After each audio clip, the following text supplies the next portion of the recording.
Good evening and welcome to the April 2nd meeting of the Board of Selectmen. If you'd all rise for the Pledge of Allegiance, please. Pledge allegiance To the flag of the United States of America and to the republic for which it stands, one nation, under God, indivisible, with liberty and justice for all. And good evening and welcome for those that are joining us here and those that have tuned in.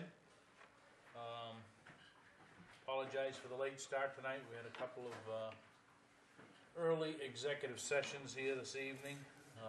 Let me just start by any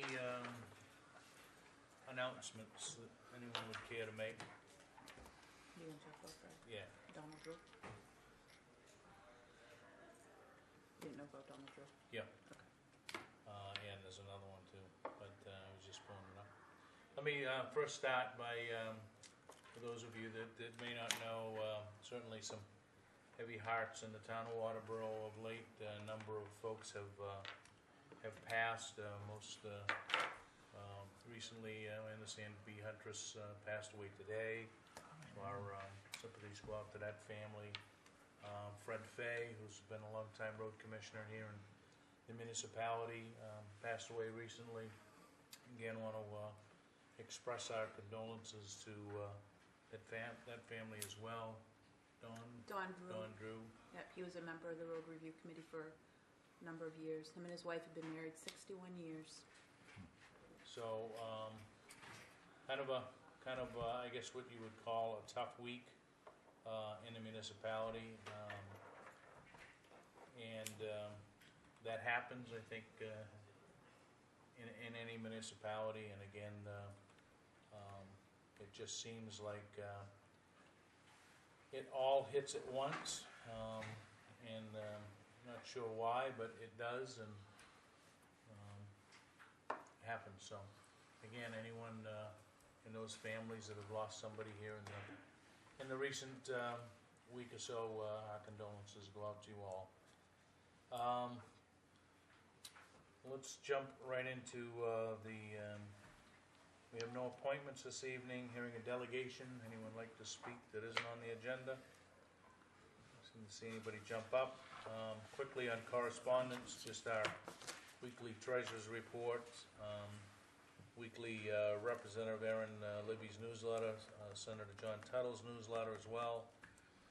Notice of Saco Valley Castmasters Bass Fishing Tournament, which will be held May 7th here in town. MMA's March 29th Legislative Bulletin. Assessors Agent April calendar and notice of NRAAO conference attendance, and then the Planning Board agenda before 3/13. Reports and staff initiatives. We do have with us tonight Contract Deputy Sanborn, so we'll allow John to step up and go first. Thank you. For those that don't know me, my name is Deputy John Sanborn. I'm your contract deputy. So to give my quarterly report. I'm not sure if I mentioned this in the last report that I gave, but since Sandy Hook, I've made visits to both the middle and the elementary schools a regular thing. I'm not going to say how much I'm there, but the elementary school isn't really known for its crime, so I didn't really go there much in the past. But since then, I do make a regular appearance, and so that's if you hear your kids talking about the police officer at school that day, that was me. I'll be there visiting classrooms with the principal, the assistant principal, and I was already visiting the middle school off and on, but I've made that a regular thing.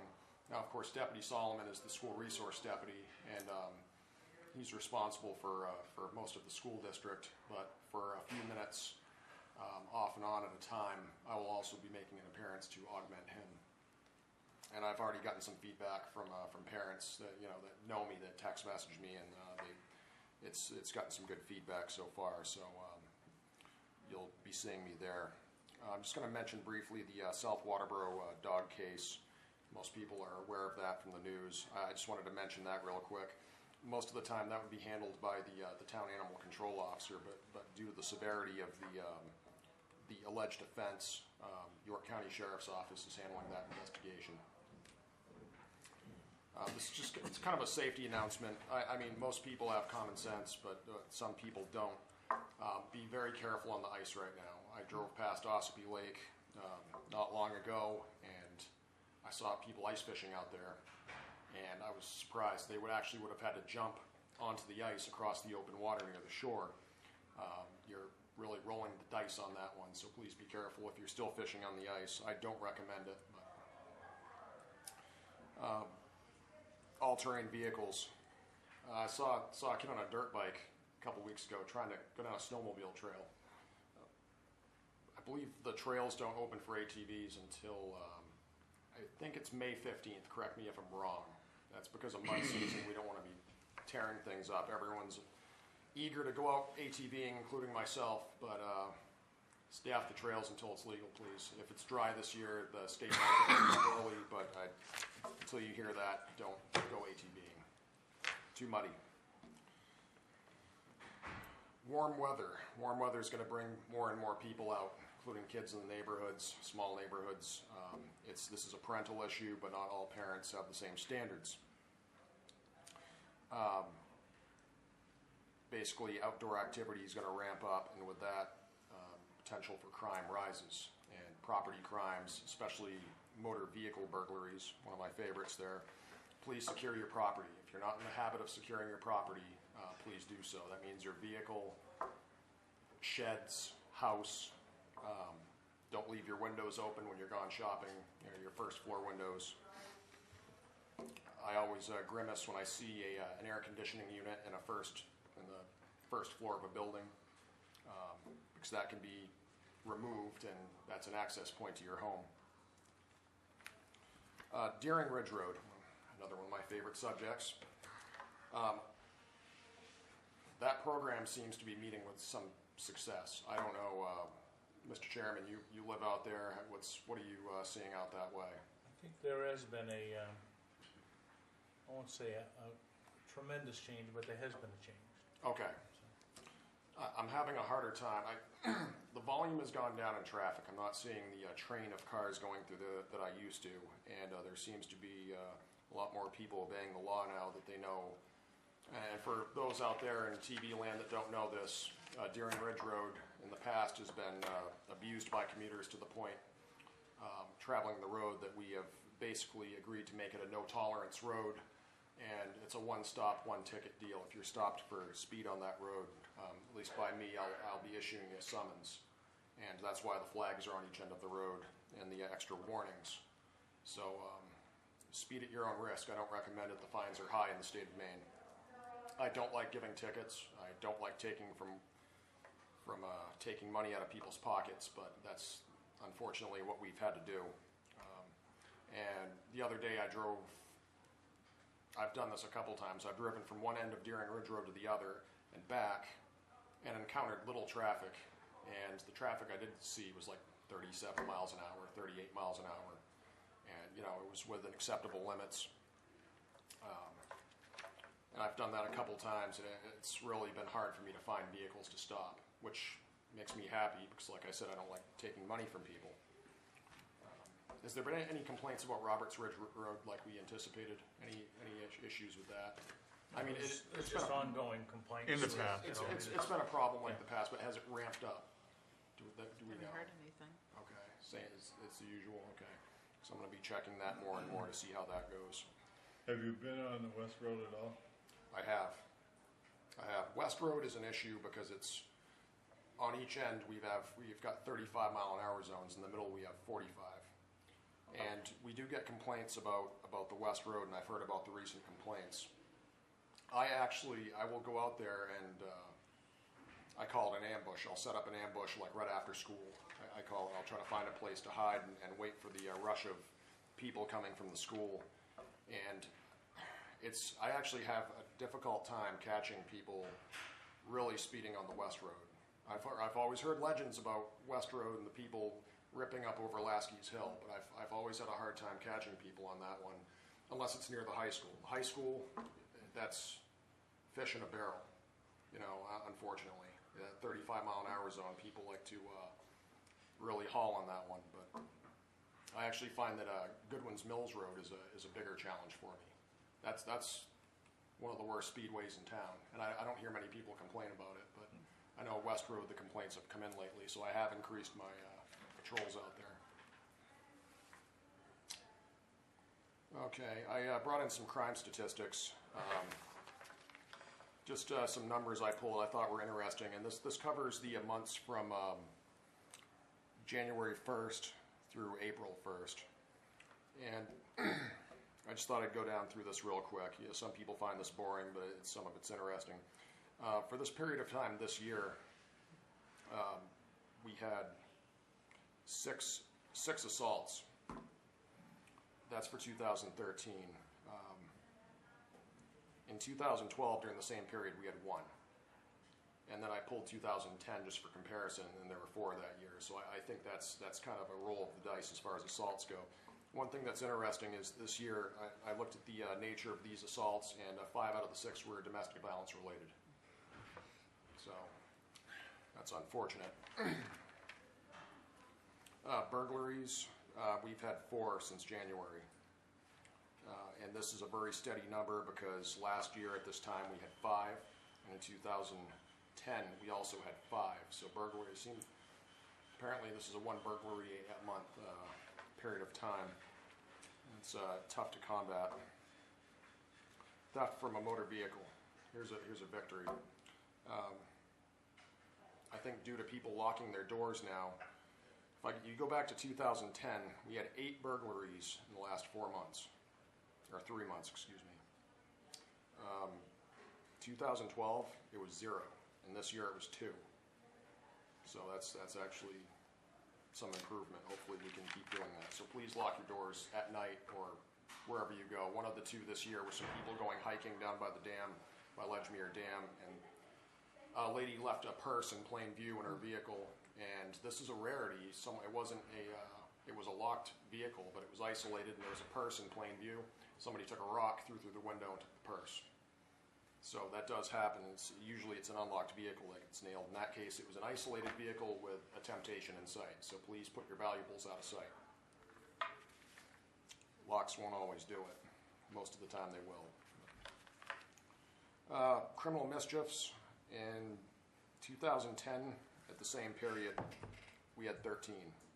2012, we had 5, and this year we had 6. So it's gone down and kind of held steady for the last couple of years. So that's I just found those to be interesting. I thought I'd throw those crimes out there and kind of what they've been doing the last few years. And that's all. Does the board have anything, or anyone from the audience have any questions for me? Sean, I know that the Sheriff's Department lost the domestic violence grant for the bail checks. Is that something that, with those cases, is getting followed up on as far as bail checks, or with that loss, is that kind of a loss? That's kind of, I know that Detective Tip Cummins now the DV investigator, so as far as the detective role, it's been assigned to him. Matt Netto, the former domestic violence detective, he's just been assigned other stuff. Not because he was doing a bad job or anything, but I think he needed a break. I almost think he needed a break. That's a tough position. So Arthur's doing that right now. What he's doing for bail checks, I'm not sure. If I know bail conditions are kind of like arrest warrants. I try to keep track of them as best I can in the community. And if I know someone's on bail and has conditions for searches and testing for alcohol, which frequently domestic violence assault produces those conditions for bail, and if you have a good bail commissioner, I will try to go up and follow up on that myself. What other deputies are doing, I don't really know. And I'm not sure about the grant, so I'd like to answer the question better. Anyone else? Thank you, Sean. Okay, thank you.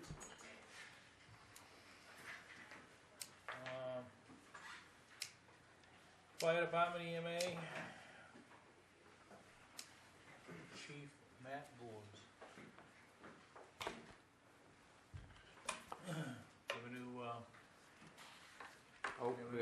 camera. We have the new camera now. Can't be dozing off in the back row anymore. Couple of pictures to pass around. Hold on. More trees. More trees, yes. And then there's a tree selection today. Sorry. Oh, that's the garden club. So I'm gonna hang this in my bathroom. Okay, so we have quite a bit going on. I highlighted a couple of the items, but obviously I've passed out the pictures of the new ambulance that it should arrive either Friday or Monday. Yeah. This Friday or next Monday. Do we get a discount for ambulance being written backwards? Yeah, backwards. So coming along well. I believe that Christina gave you a document tonight for a signature. Trying to work with Attorney Ken Cole regarding the council opinion for the lease documents, and given the several new IRS rules and a bunch of other legal jargon that we need to jump through. We've drafted up 3 documents altogether, one that you have that needs your signature on it, and then 2 other documents that Julie and I had to sign off on, about 9 different pages already, so we've done that. We're looking at the closing for the lease on April 15th, if all goes well. Any questions on the ambulance? What will we do with the old one? The old one is going to Greenwood. It was Okay. part of the, That's part of the deal. so we have to work the logistics of how we're gonna transfer. We have, I believe, some brake issues on the back of Rescue 2, so we're trying to buy some time to get the new truck in service and then ship the other one out for the brake work. So we're trying to be creative, but it will happen the next 2 to 3 weeks. So, I see on the agenda that you had listed the code red, county versus town. I know you saw the email that I sent out, and there was a flurry of emails from everybody here. Really, I have not got a lot of questions answered. I've called ECN, we've talked to them, it's in management, they're having internal discussions still. I did make a few phone calls locally a couple days after the email was sent out.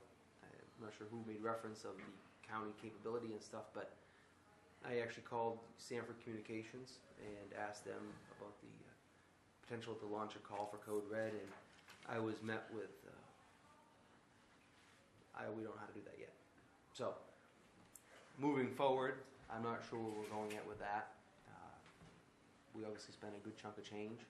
I have been told from not ECN staff, from county officials when we had the introduction for what they were doing, was that ECN or Code Red would offer us to reduce the subscription rate that we have by 50%.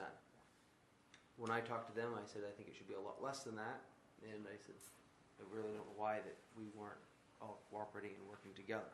But anyhow, we would lose the capabilities of doing non-emergency announcements. We would lose the weather messages that we have, which include the severe thunderstorm warning, my daily call, and a tornado warning, which is part of it. So we would lose those things. As soon as I get more information, I'll feed you some more details, but I don't have a lot right yet. The My Daily Call, are we doing a lot of those? We don't have a lot. We got that as it was tied into the package at a significantly reduced price anyways. That's the only reason why it ever happened, and it was tied into the original Code Red subscription.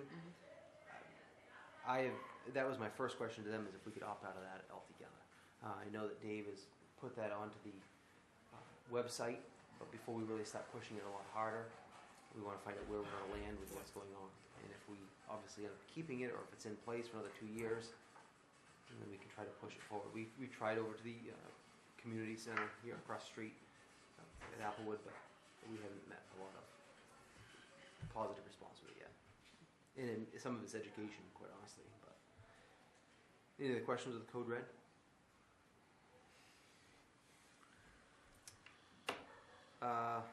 Ladder 1, I actually just mentioned to Selectman Gale earlier that we're going to see if we can get him to help us on Thursday. It's up in Brunswick. we could go, it developed a leak on a couple of the hydraulic cylinders up on the aerial. So we had to have those shipped up there to get the leak fixed, and they actually had to ship the hydraulic cylinders to New Hampshire to get rebuilt. So we're hoping to get those back. Well, I think they came back late today. They're going to put them on tomorrow, so we'll pick it up Thursday. And we'll have a temporary certificate of aerial test. They'll do a drift test with it. And we'll have a temporary certificate issued for a couple weeks until the UO third-party testers come up and we'll test it next month. So we will be good with that.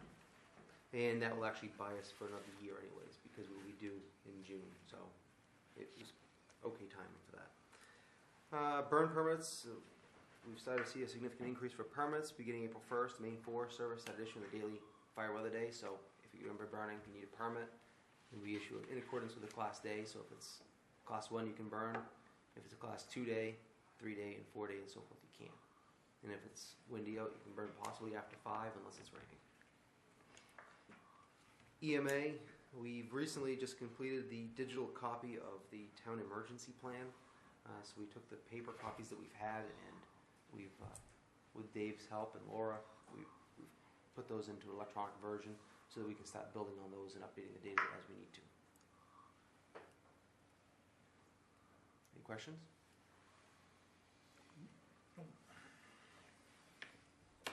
Anything else, sir? I'm good. Thank you so much. All right. Have a good evening. We will try to do that. Next up is Transfer Station Manager, Mr. Andrews.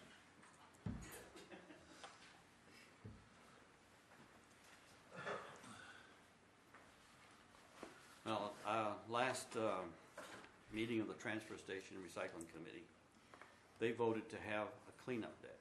This is with your blessing, I guess you'd call it, or your vote. The reason is try to stop roadside dumping, try to put a limit, put stops to that. The limit would be residents of the town, no businesses, no commercial enterprises can dump there for free. This will be totally free for one day. It'll be June 8th, Saturday, June 8th. The committee is going to put the bill for the 2 ads that they want to put in 2 different publications, and they're going to write some articles, try to get those in the Reporter. What they really need is your vote. I mean, they voted for it and seemed to like the idea. You had budgeted for this, correct? No. So what's the He's cost? budgeted next year. Next year we're budgeted for the 2 next year, but not. It'll be the one in the fall and one in the spring. But we're not budgeted for this one. This one's going to have to come out of whatever income we have. Right.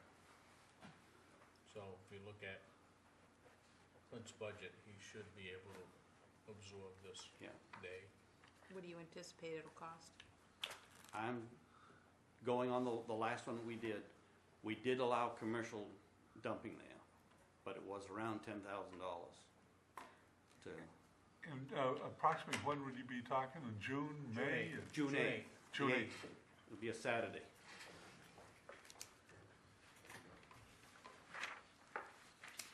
We thought of trying to have it in May, but that's kind of a bad time because some of the out-of-staters aren't up here then. Everybody should be here then and be able to take advantage of it. Mr. Chairman, would you entertain a motion to have I that would. added to the agenda? It's on the Take a agenda. vote, discuss and vote. Discuss and vote to hold a spring cleanup day Saturday, June 8th, Okay. on their reports and staff initiatives. I'd entertain a motion to approve if somebody want to do that. Motion to put it on the agenda. No, it's on the agenda. It's on the, to move it up till now? No, I it's would on make- here now. I would make a motion to approve June 8th as Okay. the But- transfer station free day. They're calling it a free day. Okay. I will second that. Any discussion? When are we doing town meeting? Pardon? When is town meeting? Next week, isn't it? The Town week meeting after? would be the Saturday after. 15th, so that would be. I think that's what we set it up for. It's too bad we couldn't time it to be after town meeting so we could make an announcement about it at town meeting and publish Well, it in the I think they could do the that. town report and stuff. Yeah, I think they could do that. Or you could put it in the town report as the 8th. And we could tell the 60 people that show up at town meeting that there's gonna be one, but. So I think if we put it in a town report, and it's gonna go into both the budget saver and the reporter, Right. right? Right. Then I that's think it'll be probably- well publicized, Yeah. word of mouth. My only concern would be making sure that the budget's gonna cover it. I don't wanna have this cleanup day and then at the end of the June find that the transfer station budget is overdrawn. He is in It pretty good shouldn't be, shape right now. shouldn't be, unless something really bad happens. So, any other discussion? Sensing none, all those in favor? Opposed? Only because I'm Motion concerned about it not carries. being, 4-1. Thank you. You have another subject. Now, this one will be heated, I suppose. Come on, David. I'm listening. They would also like to have the transfer station open for 8 hours on Mondays from Memorial Day to Labor Day. This is 15 weeks. There's 2 holidays in there. The labor, what it's probably going to cost is around $5,500, but they voted to figure it at $7,500. And it goes over 2 fiscal years. So Right, right. you would have 8 Saturdays in May and June. May and June. And 7 Saturdays in next fiscal year. Was there any discussion of cutting hours somewhere else? This is in addition to what is This there would be, now. the discussion was, in addition to the current hours, would be to open up on Saturdays during the summer Mondays during the summer months. And did you talk about 8 hours on Sunday too? No, No, no. no. But 8 hours on Monday? 8 Yes. hours on Monday. We used to, as you know, we used to be open Mondays, Wednesdays, Fridays, Saturday, and Sunday. Yeah. A couple of years ago, we pulled back on That's right. Mondays because of, well, especially in the off-season, there's very little activity Mondays. That's right. So we chose to cut that out. But there's been some discussion relative to, there's some people that are here that leave on the weekends or leave on Mondays, and now the other argument is that, or the discussion point was, Clint's gonna know pretty quick whether or not there's anybody coming into that transfer station on Mondays. Well, have you had a rash of complaints because it's not open, Clint? Not some, but not many. I mean, it's, I don't know how you define a rash, but I think it's just a, you know, see, I'm kind of on the fence about this because Mondays was always a very slow day. I mean, sometimes in the winter you wouldn't have 5 or 6 people. Sometimes in the summer, 20 people. But they would all be mostly out of state of people that, you know. But I don't know. I don't know how it would work right now. I mean, I'm not sure. Well, I guess I feel if I was a summer person, I knew it was open Saturday and Sunday, I would make sure I got there. Yeah, and the only thing I'd say is that, I mean, that if you tried it 2 weeks, or, you know, and you had a lot of people, great. If you don't, Do I mean, that's another way of looking at it. That's right. But I would either not open it up for 4 hours Well, I on think Monday, a couple no, of weeks. Well, that's that would- right. The other option is you cut it and say we're gonna be open 4 hours on Monday, and that takes it down to about $2,800 for those 15 weeks.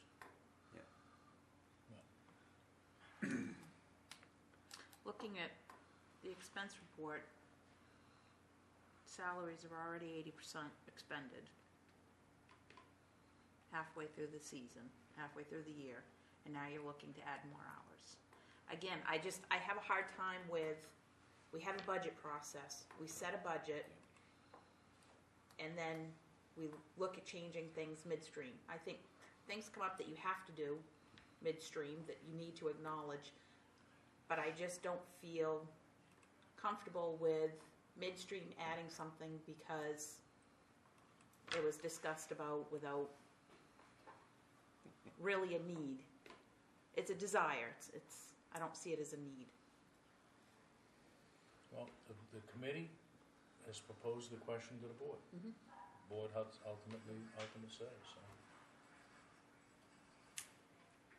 Whatever the board's pleasure is.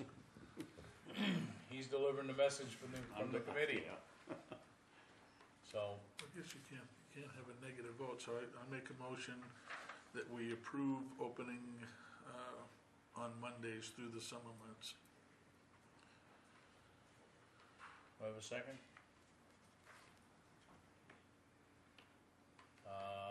Motion dies for lack of a second. So I would say the message back to the committee is that the board has chosen not to endorse their request. Okay? Okay. Anything else, Glenn? No, that's it. All right. Thank you. I'd just like to say that, you know, maybe this summer, somehow if you could get some information on that, if you asked people on Sunday or would you use this on Monday? Is it difficult on Sunday? Some sort of questionnaire, and you had more information for us, but now it just seems like a kind of an expensive experiment. Yeah, well, right now, the big complaint is Sundays. That is probably our busiest day of the whole week. And that's why I asked for the hour in the budget for next year. Well, then maybe have the committee think of adding an hour onto Sunday too. Right. Have it Well, open an hour later. He's proposed that, but that would start on July 1st, On Sunday. Sunday. Okay. So he's got built into his next year's budget an hour or more on Sundays. Right. Okay. I think Sundays, I mean, Mondays is questionable, but I think Sunday, like you say, you get the people there. That's right. And I think the majority of the out-of-staters do come in on a Sunday. The big Okay. majority. All right? I think if you're gonna have some kind of survey about, if you just ask people, would you like the transfer station open on Monday? I would venture a guess they're gonna probably say yes. Well, Yeah. But if you you're right. tag along that at the cost of such and such, you may get an entirely different answer. Right. Yeah. All depends on how you ask it. Thank you, Glenn. Thank you. All right, Selectmen's report. Let's go, David. Nothing. Nothing, John? David, Joe? Just a reminder for anybody interested, this Saturday at the Sanford Town Hall at 10 a.m. is the York County Advocacy Group meeting. I will be attending, but if anybody else is interested, that meeting is on Saturday. Okay, Gordon? I have a mix of things, some of which I was gonna mention during the announcement portion, but I'll have to leave them for now. The first thing is an RSU 57 meeting update. I know at the last meeting, I had indicated to you that the superintendent of schools had not wanted to have a meeting. Well, apparently, for some reason, there's a change of heart, and the 6-town group will be meeting at the Alfred Town Hall on April 8th at 3:30 in the afternoon. Originally, I think people got the message that it was going to be at 4, but I got an email from the secretary there that there's been a time change in that. So if any members of the board are wishing to appear on, there at that time, then at least you know the correct time to show up. I've already indicated that I would be representing the board, so they've got me down already. I know that we have some individuals in town that have this. I just want to make people more cognizant of the fact that April is Autism Awareness Month, and so you can reach out to those people that you may know that have an autistic child in their family, and see what you might be able to do for them. And oddly enough, tonight of our meeting, April 2nd, is Autism Awareness Day. So we're doubly focusing on that. I think last week, did I mention how and how? Yeah. I did. Okay, well, it seems that we have another star in our midst. Another Waterboro resident is a recent cast member on National Geographic's Wicked Tuna. Oh, yeah. So he lives right here in town, and there was an article written about him in the Reporter here recently. It was right on the front page. So he runs a charter boat, also out of Kennebunkport, but right out here. And lastly, some of our local athletes are going to be, from Massabesic High School, are going to be going to Virginia for the High School National Championships in wrestling. And they hope to place, if they don't win it, they hope to place at least in the top 8 to earn All-American status. And those individuals are Tanner Andrews, a sophomore, Josh Andrews, a senior, Tyler Everett, a junior, Zach Richards, a sophomore, and our own son of our Parks and Rec maintenance person, Mike Risty, who's a sophomore, will be participating in this. So on behalf of the board, I'd like to wish them the best of luck in their endeavors down there, and hope they come back with some gold. Good.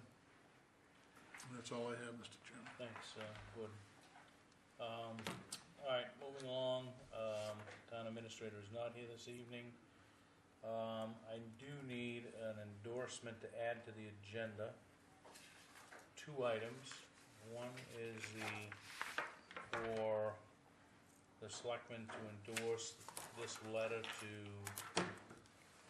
the Director of Government Relations at Time Warner Cable Northeast and the Saco River Cable So moved. Committee. So, been moved. Do I I'll have a second second? that. Moved and seconded to add to this, to the agenda. All those in favor? So under new business, we will add that as number 4.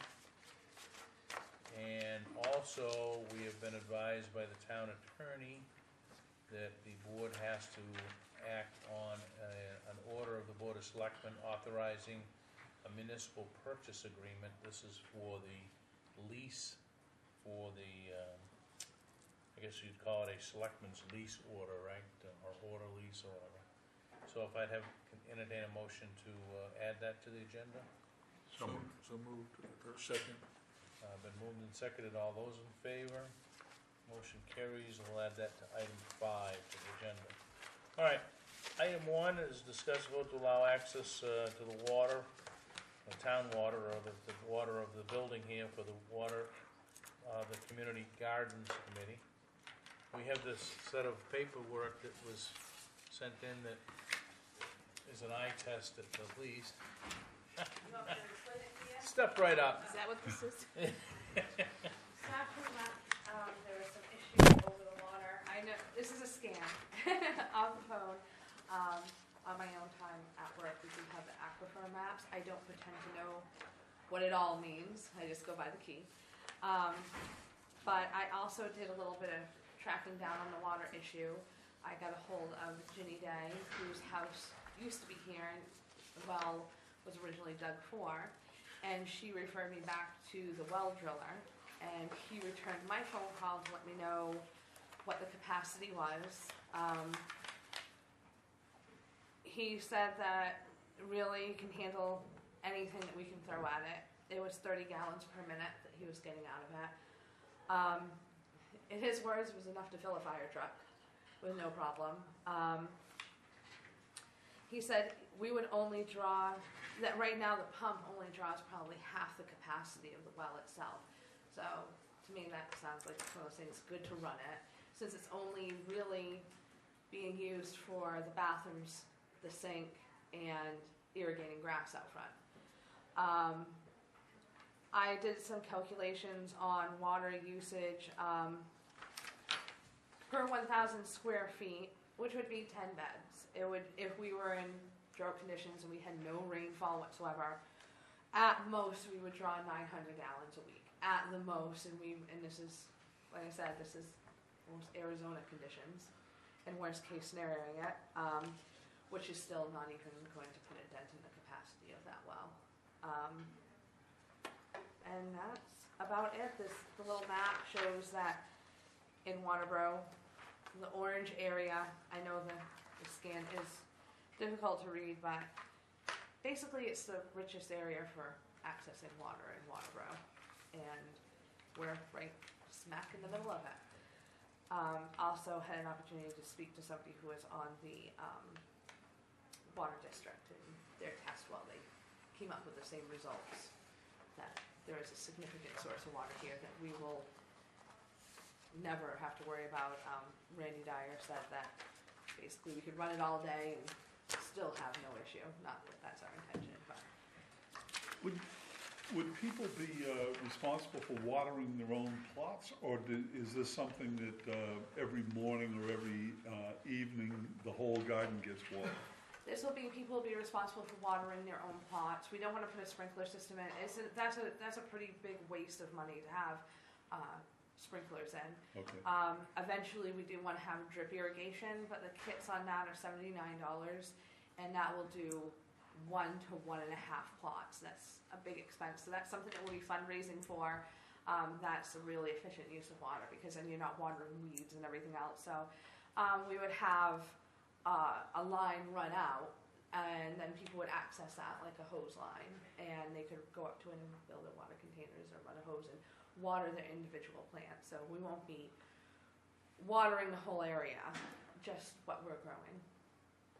Not like grass, when you're on a timer like out here. You'd be just watering whether it rained or it didn't rain. This would be based on need. So you're saying that they wouldn't be watering from the hose to the garden, but hose to a watering can for the garden? We might have some hoses hooked up if people have to reach. If it's on this side, people might have to reach, and we might have some people. We got to take in consideration, we might have some people who can't haul water long distances that may need access to a hose, but we're not going to put sprinklers in. Yeah. That hose would still be used to water each individual plant and fill watering cans to haul water. Is accommodation going to be made for people that might be physically impaired and not able to, lug water, maybe? So that they would have to have something, right next to their plot, or has that consideration been thought of? We've considered if we wanted to put in wider pathways for people who, if they had a scooter, if they needed to get in, and we're also working with, we're a pretty good committee, and we want to identify people, and that's one of our questions on our application, is to identify people's needs. And it's a community garden, and that we would all chip in and help them. Running a line necessarily all the way out may not be the best option, but that may be a placement opportunity for us to put them closer to that water source as well. And as far as hand tools or hose ends, is that what you're talking about? Like the wands, it would be easier for them to use. Or whatever, it'd be whatever system that might, accommodate the transportation of water to a particular plot out there versus having to manually carry it. If somebody has some physical limitations, I'm sure we can accommodate their location. I think that's something too that we want to definitely consider, and that's part of our questions that we have built into our application process, so that we can identify people's individual needs, so that we can get them out there. And eventually, as well, we wanted to put in. This year, it doesn't look like it's going to be possible, as we're pretty limited, but we want to put in some table height beds for individuals as well that would be coming over, and like scooters, and could do some friendly gardening, so they have to worry about the bending over part. Because I know that when I went door to door over there, and that was one of the big concerns. You have a thing in the contract that people agree to give 6 hours of service to the garden, and that's an area maybe that if you had a couple of gardeners that were handicapped, that the part of your 6 hours could be watering their plots. And the pantry garden ultimately at this point would be the responsibility of the committee, but we would like to have people volunteer. But we want to identify people not only if they're have a physical disability now, but you know, people get sick or they have to go away. We want to be able to work together and network and get, you know, that's part of putting the kiosk up, which hopefully we get some warmer weather, we can finish painting it, and then people can post up there what their needs are, and we can kind of try and work together and help each other out. Okay. I know my own situation. I run hoses to cattle and gardens and everything else. I get busy. I do 14 things at once, and I walk off and leave my water running. Is there going to be somebody in charge of checking that at the end of the day to make sure it's not running all night? I think that there's 7 people that are going to be in and out of here continuously. This isn't, you know, you can't just come water once a week and walk away. As far as having someone assigned to that, I can bring that to the rest of the committee. But our expectation was that we'll have a pretty continuous presence here in one way or another. I've even seen the little timers that go on the hose where it'll shut off after so long, and I don't see them at the hardware store. They weren't all that expensive, No. like $20 or something. We also have a shut-off put before the hose at a certain time, say at like 8, 9 o'clock at night, somebody comes, we can just, the last person out, just shut that water off at that point, so you don't have to worry about that. So I will definitely bring that up to them, and so we have a solid solution for it. But as I said, I expect that there'll be enough of us out there too, and we can also put a sign up just to remind people to check, you know, before they leave, and make them aware. And eventually, like I said, we want to become more efficient all the way around, which includes some sort of. I don't mean to disparage anybody, but it has to be foolproof. It has to be to the point where something shuts it off, regardless of anybody going back to check, right? It's gotta be a certain hour of the day, A timer system. yeah, the water 9 shuts off. o'clock it shut off at 8:30. Yep. I don't see where that's out of the question whatsoever. I would make a motion that we allow the garden club to use access the water with the understanding that if it becomes problematic, that we would have the right to revisit this. Second. Any further discussion? All those in favor? You get your water. Thank you guys so much. Thank you. Have a good All right, night. second on new business, discuss the vote to complete the assessor's return for payment of the 6-month transitional budget for York County, either in full or spread over 5 years, and if the amount will be assessed to the taxpayers or paid from surplus. My first question is, why are we doing this? We never did this for county tax before. We never returned a assessor's note to them. I wonder if this is just because it's the 6 No, they got them both in here. They got the package is for the full year. Would we be charged any interest on the 5-year? Yeah. Yes.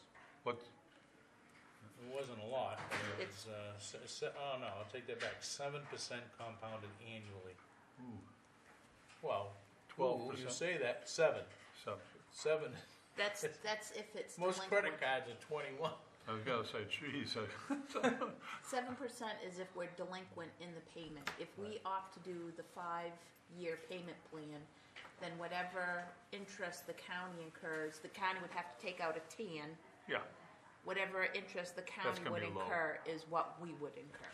that's gonna be low. The county already has the 10 out, right? Yeah. I'm not sure why we have to do this, but, you know, if someone wants to move. How move we that have we to go with make a 5-year plan? Right, I think we already voted on that. We did. So, I think Okay. in concert with that previous vote, if someone wants to move that we sign this return. Okay, Yes, I'll move that we Christine. sign it. Okay, And then the other question was, is it coming out of surplus or is it going against the tax rate? well, it doesn't have to be paid until next year, right? December 31st. This So- year. Right, so it's next year's budget that we can plug it into, so I guess we can make that decision when we can either put, it's in the budget.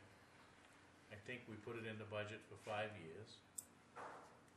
So did we do it under surplus, or did we do it Nancy under? said she was putting it under taxation.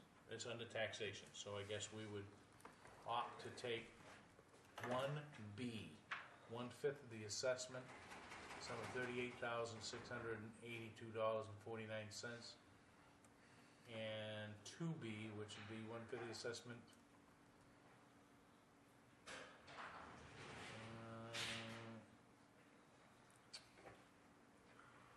This thing is confusing. We have not assessed the estate of the inhabitants of the estate.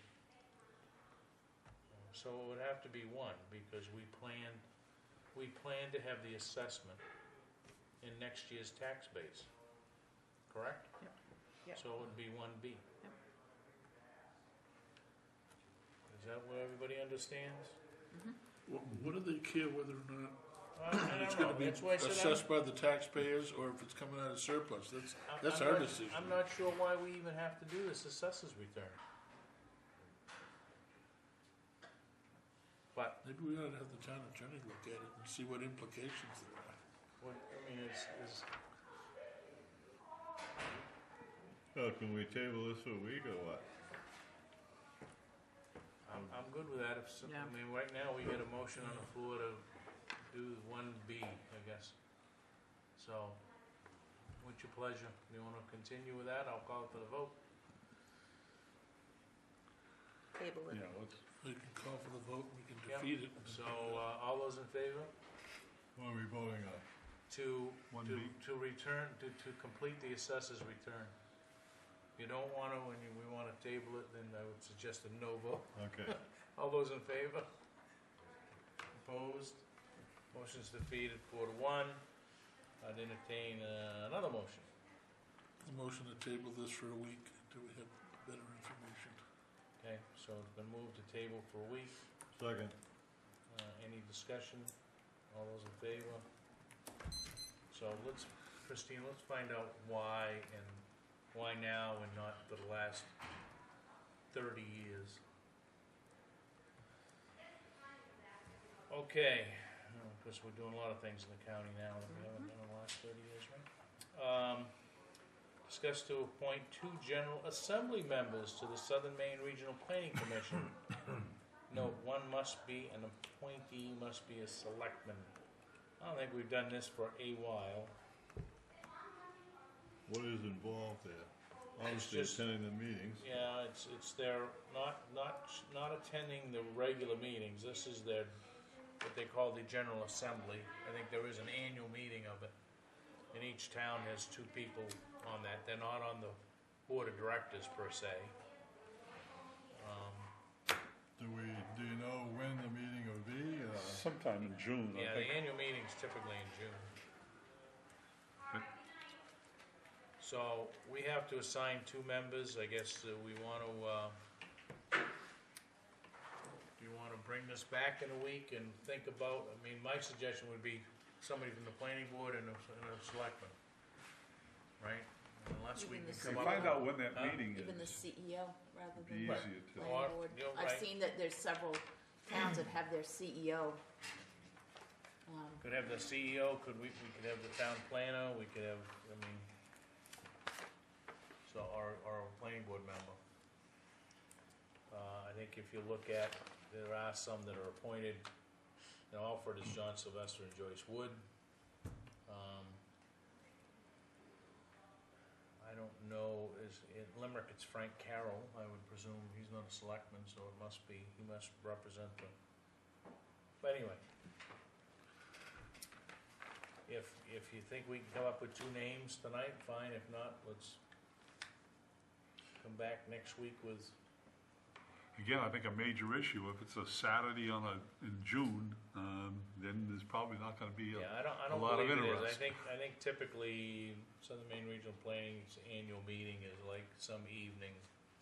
They always used to have it over at the potting shed or something of that nature over that way, but it's been years since I ever went to it. I was on the board for a while over there, but that's back in the 90s. Well, I would consider being for the selectmen if I find out a little more about it. But, I mean, I'm on the planning board as a liaison, so. The General Assembly is the policy-making body of Southern Maine Regional Planning. It's in this other packet that they sent us. The powers and function of the General Assembly include the adoption of the Southern Maine Regional Planning Work Plan and Budget, election of officers and other executive committee members, adopting and amending the bylaws, the regional policies, and the strategic plan, and the acceptance of municipal powers as a member municipality's legislative body may delegate. So it kind of sounds like it's more than a one-meeting gig. I think Yeah, but that's an once- annual once- meeting in June, yeah, and they once may the- have another meeting during the year. Right, because they elect the executive board, and the executive board is the one that meets on a monthly basis, if I can remember. Meet annually during the month of June. And special meetings may be called by the chair. So we want to bring it back next week, dig into it a little bit, maybe, when's the planning board meeting? Wednesday. Is that something that Tomorrow. we might just hand to Tina to see if there's anybody on the planning board that would be interested?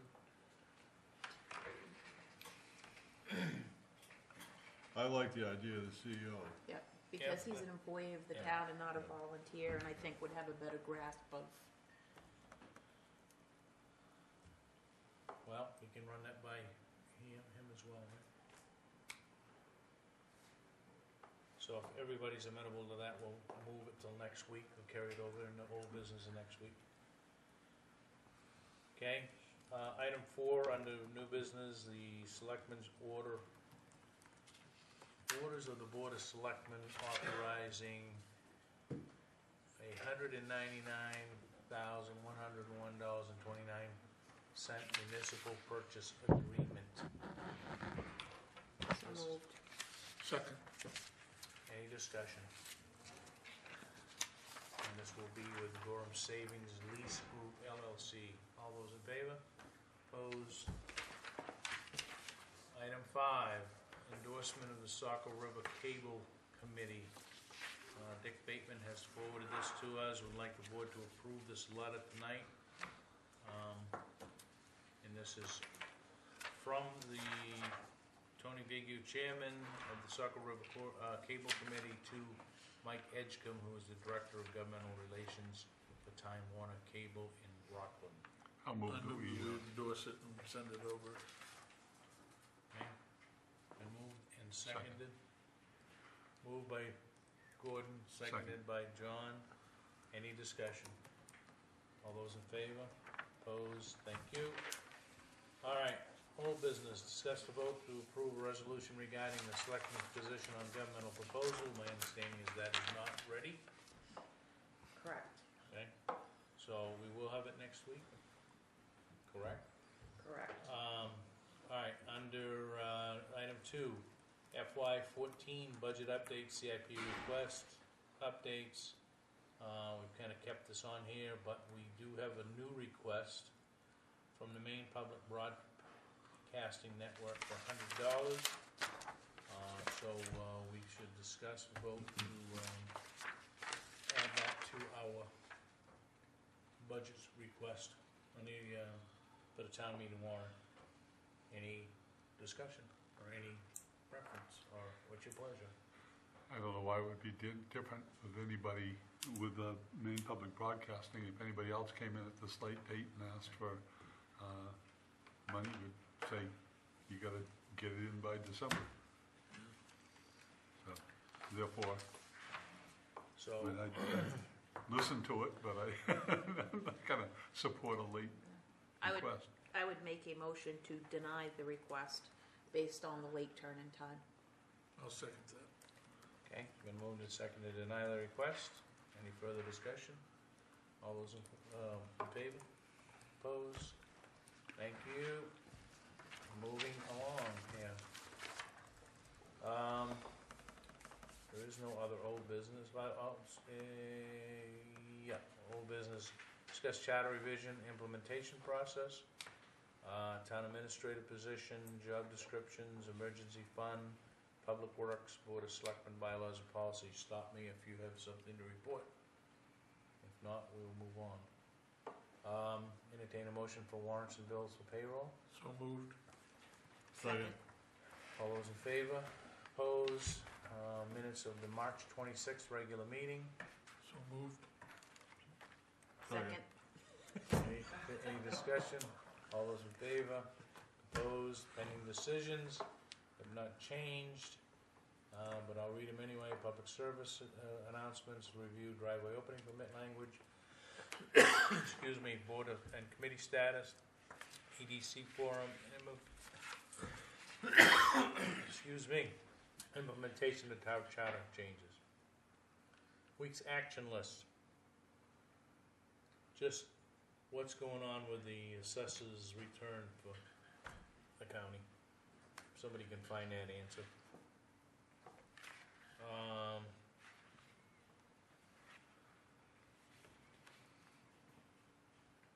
We're all set to bring back next week the resolution, correct? Anything else on the action list? How about agenda items? I just have a question on something we've mentioned tonight. This bass fishing thing, I mean, it's a done deal. We don't do anything, right? Do we have to sign anything? This is, we are notifying you, we are gonna hold it.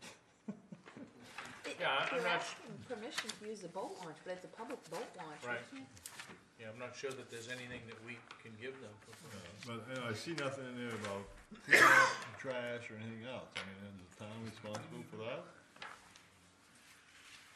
Well, it's not like the